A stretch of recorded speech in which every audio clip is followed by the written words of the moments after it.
Olá e bem-vindos a mais uma análise. O tema de hoje é fascinante. Vamos mergulhar na psicologia de um novo lar. O que é que acontece lá no fundo quando alguém decide mudar de país? É mesmo essa a grande questão que nos vai guiar hoje.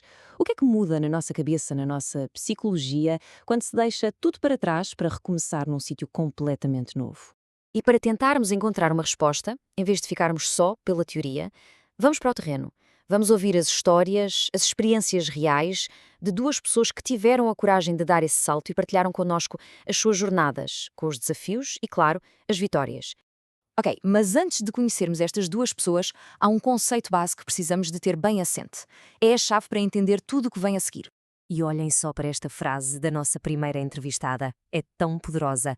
Hoje, esta mudança permitiu-me arriscar o que me fez crescer. Isto resume na perfeição o que vamos explorar. A ideia de que migrar pode ser, acima de tudo, um motor para o crescimento pessoal. Então, vamos a isso. A área de estudo que nos dá as ferramentas para perceber isto é a psicologia cultural. E a ideia central é bastante simples, mas, uau, muda tudo. Basicamente, diz-nos que a nossa mente não é uma coisa universal, igual em todo o lado. Não, ela é moldada pela nossa cultura, pelos nossos valores. Por isso é que mudar de país é muito mais do que uma mudança física, certo? É uma autêntica reorganização psicológica.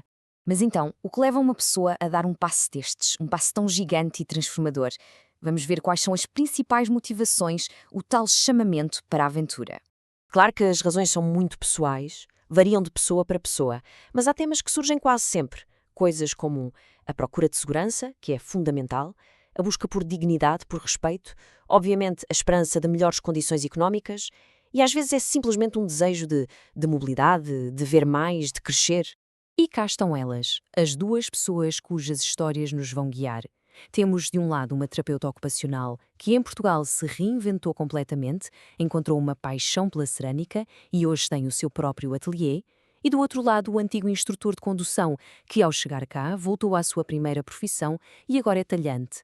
São duas transformações de vida impressionantes, não são? E esta frase do nosso segundo entrevistado vem mesmo confirmar isto. Ele diz que, das pessoas com quem falou, todas vivem melhor do que nos seus países. E a palavra-chave aqui é dignidade. Mostra que o objetivo muitas vezes é cumprido. E não é só uma questão de dinheiro, é algo muito mais profundo, uma sensação de qualidade de vida. Mas claro, nem tudo é um mar de rosas. Seria ingênuo pensar que sim. A verdade é que esta jornada está cheia de obstáculos. Chegar a um novo país é só o primeiro passo de um processo de adaptação que pode ser bem longo e, por vezes, muito difícil. E um dos maiores baldes de água fria, como a nossa entrevistada explica, é a questão da desqualificação profissional. É um choque. Muitas vezes as qualificações, os anos de estudo, não são reconhecidos.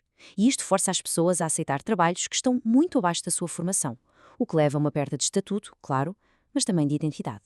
E o desafio não é só técnico ou de currículo, é também cultural, especialmente no trabalho. Como diz o nosso entrevistado, na empresa até podem dar formação técnica, mas e a formação de convívio? Essa não existe. As regras que não estão escritas, a forma de falar, a hierarquia, isso aprende-se ali, no dia a dia, na prática, muitas vezes à custa de alguns erros. Mas, atenção, seria um erro pensar que a adaptação é só sobre encontrar um emprego. Não, é muito mais do que isso. É, na sua essência, uma viagem interior, um processo psicológico complexo, com estratégias muito distintas. E é precisamente essa viagem interior que vamos explorar agora. Vamos focar-nos nos impactos psicológicos profundos que esta mudança de vida acarreta. E agora, olhem para isto. Porque apesar de todas as dificuldades que já falámos, o resultado pode ser incrivelmente positivo.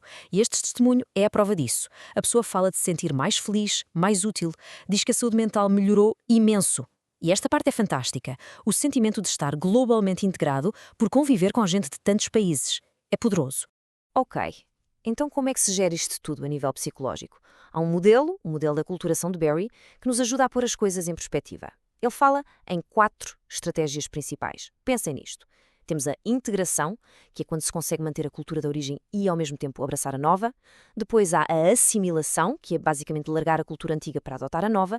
O oposto é a separação. Agarramos-nos à nossa cultura e rejeitamos a de acolhimento. E o cenário mais complicado é a marginalização, quando a pessoa se sente perdida, sem se identificar nem com uma, nem com outra. Normalmente, a integração é vista como uma estratégia mais saudável, é ideal. Mas, e aqui há um grande mas, isto não depende só de quem chega. A grande questão é como é que a sociedade que recebe as pessoas reage a isto? A presença de novas culturas é vista como algo bom, um enriquecimento, ou como uma ameaça? E a percepção, de acordo com um dos nossos entrevistados, é que muitas vezes há medo, um medo real, sobretudo um medo económico, não é? Aquele receio de perder o emprego, a ideia de que venham de fora para nos tirar o trabalho. Só que o mesmo entrevistado vira a moeda e desmonta completamente esse medo. O argumento dele é que isto é um engano. Na verdade, a migração alimenta a economia. Pensem bem. Mais gente a trabalhar significa mais impostos a serem pagos, mais consumo, e acaba por gerar aquilo a que ele chama um círculo virtuoso, que no fim de contas beneficia toda a gente. E o exemplo da nossa primeira entrevistada é a prova de que isto funciona. É a história de uma integração de sucesso. Ela não só criou o seu próprio negócio, como o ateliê dela se tornou um ponto de encontro de culturas.